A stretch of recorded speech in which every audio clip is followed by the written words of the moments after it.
Assalamualaikum warahmatullahi wabarakatuh. Apa kabar Bapak Ibu Guru semua? Salam bahagia. Saya Ali Maksum dari SD Paramuskul Palembang. Hari ini saya akan mencoba untuk berbagi praktik baik atas apa yang saya dan juga anak-anak lakukan di SD Paramuskul, khususnya di kelas 5C mata pelajaran bahasa Inggris. Jadi kami melakukan sebuah proyek yang kami namakan pembelajaran kontekstual, kontekstual teaching learning or CTL. Pembelajaran ini saya ambil, saya merasa bahwa anak-anak ini cukup bosan ya belajar di dalam kelas, dan juga mereka juga tidak begitu menyadari apa yang mereka lakukan apa sih penerapannya ke dalam kehidupan sehari-hari gitu. Kalau kita tidak kasih tahu hal seperti itu, saya kira motivasi mereka cukup rendah ya. Makanya dengan alasan demikian saya mencoba untuk mempraktikkan dan juga menerapkan maksudnya menerapkan pembelajaran kontekstual, bagaimana pengetahuan yang guru berikan dalam sebuah kelas itu kita konteskan dengan manfaat dalam kehidupan sehari-hari. Nah, manfaat-manfaat dari CTL ini, yaitu contextual teaching learning ini adalah, saya kira ada berbasis masalah ya, yaitu problem based. Yang kedua adalah menggunakan berbagai konteks atau using multiple context. Yang ketiga mungkin menggambarkan keanekaragaman siswa, yaitu drawing upon students diversity. Dan selanjutnya mungkin juga mendukung pembelajaran mandiri pada anak-anak, karena memang berdasarkan dari kurikulum Merdeka ya. Jadi mereka bisa membuat proyek sendiri, menggunakan tema dengan musyawarah dengan grup mereka sendiri, dan semuanya memang berbasis kemandirian di sana. Dan juga menggunakan berbasis kelompok ya, kelompok di sana using independent learning groups. Kita berbagi dengan menggunakan metode pembagian grup seperti itu, terus nanti juga memanfaatkan penilaian asli, yaitu employing authentic assessment, dan yang terakhir adalah menerapkan pembelajaran yang saya kira yang cukup menarik buat mereka, yang karena memang pembelajaran seperti ini berbeda dengan keadaan di kelas ya. Jadi itu adalah beberapa alasan yang kami terapkan dalam pembelajaran kontekstual, dan kita akan saksikan nanti prosesnya, bagaimana prosesnya untuk pembelajaran kontekstual itu diterapkan dalam kehidupan dalam pelajaran bahasa Inggris seperti ini. Nah, sebelum kami menerapkan proses pembelajarannya, saya juga sudah merencanakan kepada anak-anak di satu hari sebelumnya ya, bahwa kita akan melakukan sebuah proyek untuk speaking bahasa Inggris menggunakan fasilitas ruang podcast. Jadi kami membagi beberapa grup di sana berpasang-pasangan seperti itu, dan saya memberikan sebuah kebebasan pada setiap grup untuk memilih temanya, apa yang ingin mereka bahas tentang biaya binatang peliharaan maksudnya, dan juga boleh bebas tentang sport dan apa sih yang mereka sukai seperti itu. Biar nanti tujuannya agar dialog ini lancar, karena memang benar-benar yang mereka sukai, benar-benar yang mereka kuasai ya. Setelah ada pembagian grup dan juga ada pemilihan tema dengan tepat gitu ya, kita akan pilih mana yang menjadi, siapa yang menjadi guest, siapa yang menjadi host. Dan saya juga kasih masukan beberapa trik gitu ya, bagaimana waktu itu bisa terpenuhi gitu ya, minimal 5 menit, maksimal 10 menit.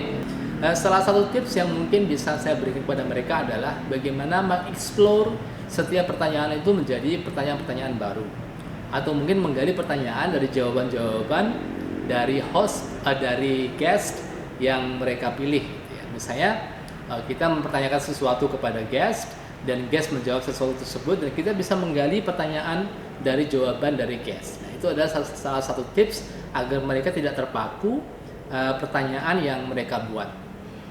Nah, dalam prosesnya di hari H ya, dari H itu mereka sangat antusias sekali ya. Jadi mereka saya bawa ke rumah podcast karena memang suasananya sangat beda, dan ini saya kira adalah pertama kali mereka masuk di ruang podcast Paramuskul.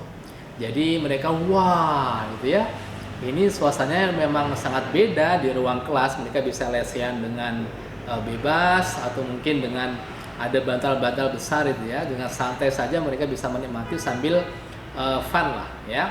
Jadi mereka bisa saya panggil satu persatu untuk mempresentasikan, untuk perform setiap grup sesuai dengan tema, siapa yang guestnya, siapa yang akan menjadi hostnya, dan mereka satu persatu akan melakukan ya semacam dialog gitu ya. Mungkin kalau temanya olahraga, mereka memperbincangkan olahraga. Kalau temanya tentang binatang peliharaan, juga tentang binatang peliharaan dan sebagainya dan seterusnya. Dan memang dalam perjalanannya saya lihat itu mereka ada yang masih terpaku dalam pertanyaan yang mereka buat, dan juga ada yang saya secara surprise itu menemukan ada grup, 1-2 grup yang sudah mulai bisa mengeksplor dari pertanyaan-pertanyaan yang mereka buat, dan juga bisa menggali pertanyaan baru dari jawaban dari guest. Jadi itulah yang membuat mereka menikmati, dan bahkan mau saya hentikan mereka pun juga ada rasa tidak mau gitu, karena memang dialognya mereka sudah bisa menikmati. Nah, itulah sebenarnya yang saya harapkan ya, jadi mereka bisa menikmati, tidak terasa bahwa selama ini mereka juga menggunakan bahasa Inggris dan mereka tidak kaku gitu ya. Jadi fluent, mereka lancar sekali menggunakan bahasa Inggris dan enak dalam suasana yang juga nyaman seperti itu.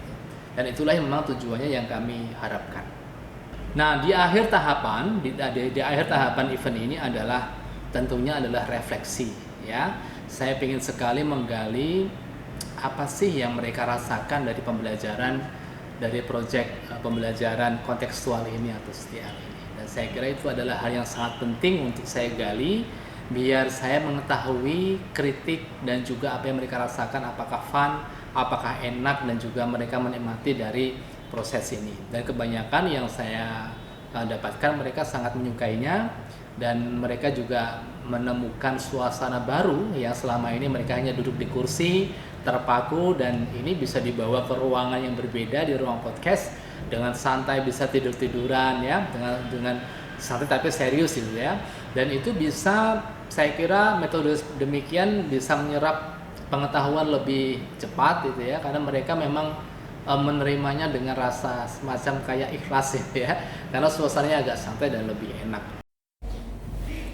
After this podcast, I enjoy it very well, and after seeing all of them, it's so fun. I like the podcast. When I podcast, I feel nervous, but I like it. And I like podcast because podcast is fun and can communication with my friend. After I experienced this podcast, it's kind of fun and happy because I've never even experienced this recording before.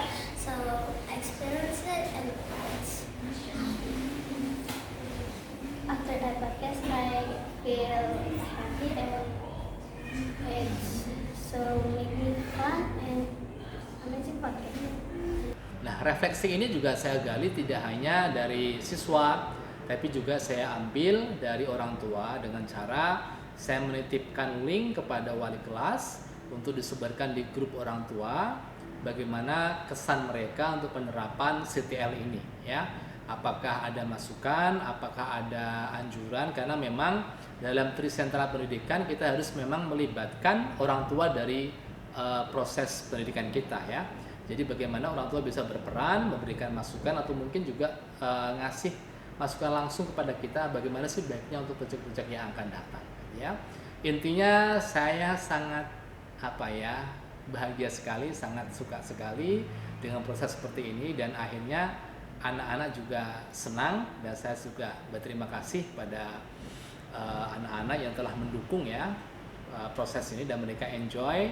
Saya harapkan untuk proyek-proyek yang akan datang saya kira lebih menarik dengan variasi dan tema yang berbeda. Terima kasih dari saya, Ali Maksum dari SD Para Muskul Palembang. Wassalamualaikum warahmatullahi wabarakatuh.